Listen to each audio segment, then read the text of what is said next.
नमस्कार, मधुशाच रेसिपीमध्ये तुम्हा सर्वांचे खूप मनापासून स्वागत। तर आता उन्हाळ्याचे दिवस सुरू झालेत आणि उन्हाळा म्हटलं की आंब्याचा सीझन आला आणि त्या अगोदर येतात त्या म्हणजे कैऱ्या। आता कैरी बघितलं की सगळ्यांच्याच तोंडाला पाणी सुटतं, बरोबर ना? कैरी हा सगळ्यांचाच आवडता पदार्थ आहे, कोणाला आवडत नाही असं होत नाही। आणि उन्हाळ्यामध्ये आपण कैरीची चटणी तर हमखास बनवतो किंवा तुम्ही सगळेच बनवत असाल, पण त्यातलाच आज एक थोडासा वेगळा प्रकार मी इथं दाखवते।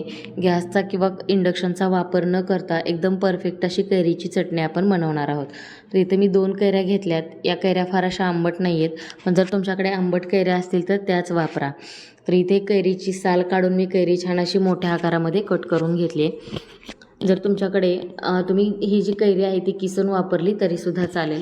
आता ही छान अशी कैरी तुम्ही नाही धुतली तरी चालेल किंवा धुवून घेतली तरीसुद्धा चालेल, पण कैरी अगोदर धुतलेली असते त्यामुळे नंतर धुवायची गरज मला तरी वाटत नाही, कारण धुतल्यामुळे त्याचा आंबटपणा थोडासा कमी होतो आणि कैरीची चटणी थोडीशी आंबटच छान लागते। तर एका मिक्सरच्या भांड्यामध्ये मी कैरी कट केलेली आणि 10 ते 12 लसूण पाकळ्या घालून घेतल्यात। एक 3 ते 4 चमचे चणा डाळ आहे, मी एक 2 ते 3 तास छान अशी पाण्यामध्ये भिजत ठेवली होती आणि ती डाळ आता आपण इथं चटणी बनवण्यासाठी वापरणार आहोत। छान अशी भिजलेली आहे ही डाळ आणि ही सगळी डाळ मी या एका कैरीसाठी वापरते। जर तुमची कैरी मध्यम आकाराची असेल तर 3 चमचे डाळ पुरेशी होते आणि जर तुम्ही जास्त प्रमाणामध्ये बनवणार असाल तर याच्यापेक्षा जास्त प्रमाणामध्ये डाळसुद्धा तुम्हाला भिजवावी लागेल। आता एका कैरीमध्ये बरोबर 1 वाटी कैरीचे काप माझे तयार झाले, त्यासाठी मी 3 चमचे भिजवलेली चणा डाळ वापरले। आणि सुरुवातीला आपण जे साहित्य मिक्सरच्या भांड्यामध्ये काढले तेवढंच साहित्य आपण मिक्सरला वाटून घेणार आहोत आणि मग नंतर उरलेलं साहित्य आपण यामध्ये मिक्स करूया। फार असं एकसारखं फिरवायचं नाही आहे, तुम्ही याला पल्स मोडवरती फिरवलं तरीसुद्धा चालेल, कारण जरासं ओबडधोबड बारीक करून घ्यायचं। फार अशी पेस्ट केली तर चटणीची चवसुद्धा बदलू शकते। डाळीचे थोडेसे क्रंच यामध्ये राहिले पाहिजेत, म्हणजे खाताना त्याची चवसुद्धा दाताखाली छान लागते। आता यामध्ये मी घालते 1 चमचा जिरं आणि यामध्ये घालते चवीपुरतं मीठ।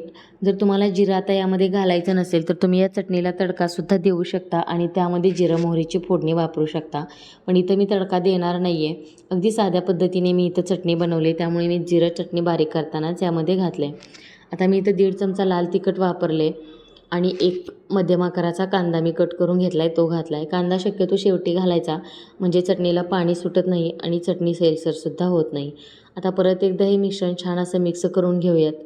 तर यामध्ये लाल तिखट वापरायचं, त्यामुळे चटणी बराच दिवस टिकायला मदत होते। जर तुम्ही हिरवी मिरची वापरली तर चटणी थोडीशी लवकर खराब होते।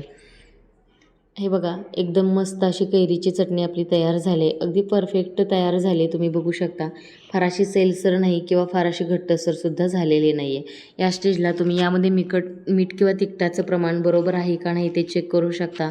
जर तुम्हाला कमी जास्त वाटलं तर यामध्ये घालून घ्या आणि परत एकदा मिक्सरला छान अशी चटणी फिरवून घ्या।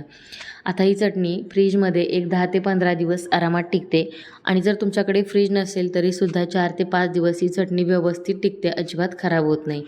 फक्त एक गोष्ट लक्षात घ्या, जेव्हा तुम्ही चटणी बनवता तर त्यामध्ये पाण्याचा अजिबात वापर करायचा नाही, म्हणजे चटणी छान अशी टिकायलासुद्धा मदत होते। तुम्ही तोंडी लावण्यासाठी खाऊ शकता किंवा चपाती भाकरीबरोबरसुद्धा खूप छान लागते। जर तुमच्याकडे कोणी स्कूलला किंवा ऑफिसला जाणार असते तर टिफिनलासुद्धा तुम्ही ही देऊ शकता। मग या उन्हाळ्यामध्ये तुम्हीसुद्धा अशा पद्धतीने कैरीची चटणी नक्की बनवून बघा आणि कशी झाली हे सुद्धा मला कमेंट करून सांगायला विसरू नका। व्हिडिओ पाहिल्याबद्दल धन्यवाद। आपण पुन्हा भेटूया।